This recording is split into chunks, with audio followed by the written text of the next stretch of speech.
السلام علیکم ورحمۃ اللہ وبرکاتہ۔ فوج میں یہ حکم فوراً پہنچا دو کہ اس میلے میں کسی فوجی کو شریک ہونے کی اجازت نہیں۔ سلطان ایوبی نے نائب سالار کو بلا کر کہا، خلاف ورزی کرنے والے کو اس کے عہدے اور رتبے سے قطع نظر 50 کوڑے سرعام لگائے جائیں گے۔ اس حکم کے بعد سکیم بننے لگی۔ متعلقہ حکام کو سلطان ایوبی نے بلا لیا تھا۔ اس نے سب سے کہا تھا کہ ہمارا مقصد یہ ہے کہ اس طلسم کو توڑنا ہے۔ یہ جگہ فرعونیت کی آخری نشانی معلوم ہوتی ہے۔ پہلے فوج کشی زیر بحث آئی، جو اس وجہ سے خارج از بحث کر دی گئی کہ اسے اس قبیلے کے لوگ اپنے اوپر باقاعدہ حملہ سمجھیں گے۔ لڑائی ہوگی جس میں میلہ دیکھنے والے بے گناہ لوگ بھی مارے جائیں گے، اور عورتوں اور بچوں کے مارے جانے کا خطرہ بھی ہے۔ یہ حل بھی پیش کیا گیا کہ اس سوڈانی حبشی کو رہنما کے طور پر ساتھ رکھا جائے اور اس جگہ چھاپہ مار بھیجے جائیں جہاں لڑکی کو قربان کیا جائے گا۔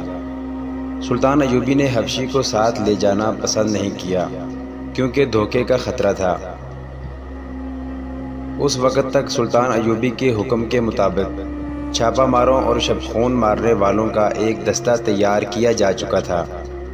اسے مسلسل جنگی مشقوں سے تجربہ کار بنا دیا گیا تھا۔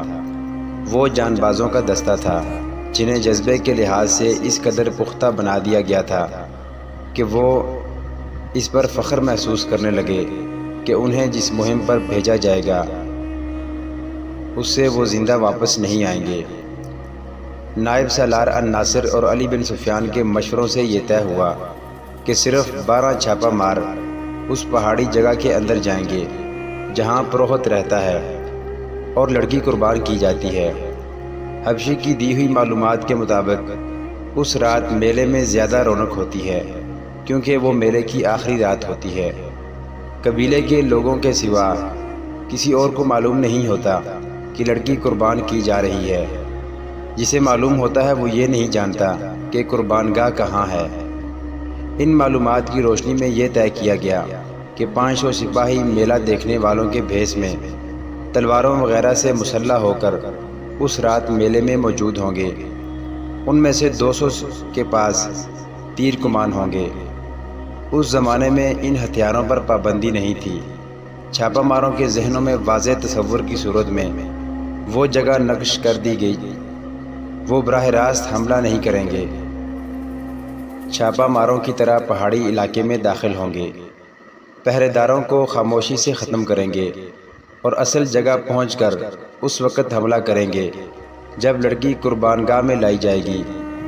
اس سے قبل حملے کا یہ نقصان ہو سکتا ہے کہ لڑکی کو تہہ خانے میں ہی غائب یا ختم کر دیا جائے گا۔ یہ معلوم ہو گیا تھا کہ قربانی آدھی رات کے وقت پورے چاند میں دی جاتی ہے۔ 500 سپاہیوں کو اس وقت سے پہلے قربان گاہ والی پہاڑیوں کے ارد گرد پہنچنا تھا۔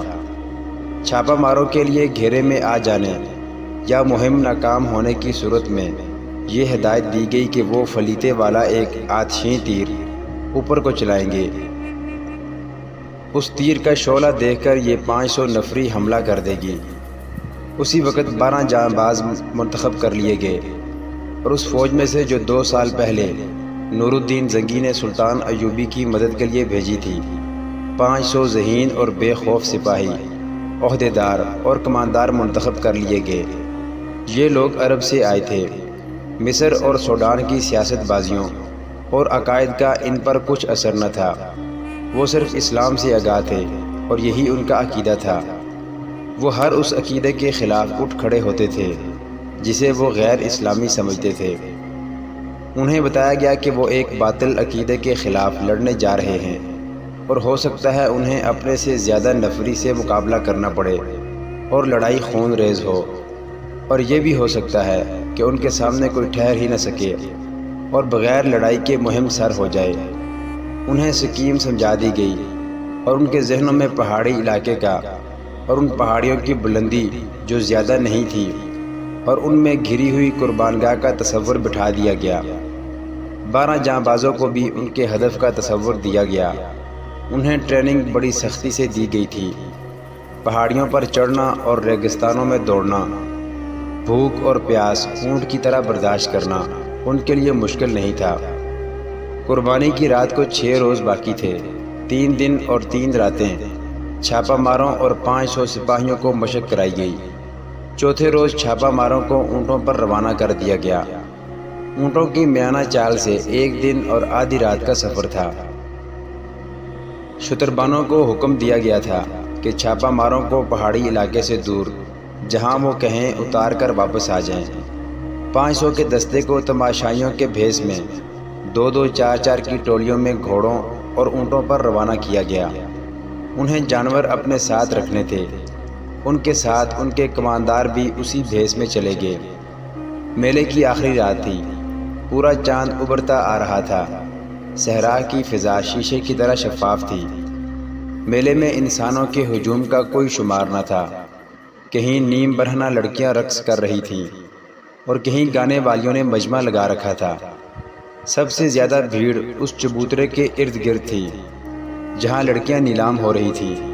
ایک لڑکی کو چبوترے پر لایا جاتا، گاہک اسے ہر طرف سے دیکھتے، اس کا منہ کھول کر دانت دیکھتے، بالوں کو الٹا پلٹا کر دیکھتے، جسم کی سختی اور نرمی محسوس کرتے اور بولی شروع ہو جاتی۔ وہاں جوا بھی تھا، شراب بھی تھی، اگر وہاں نہیں تھا تو قانون نہیں تھا۔ پوری آزادی تھی۔ دور دور سے آئے ہوئے لوگوں کے خیمے میلے کے ارد گرد نصب تھے۔ تماشائی مذہب اور اخلاق کی پابندیوں سے آزاد تھے۔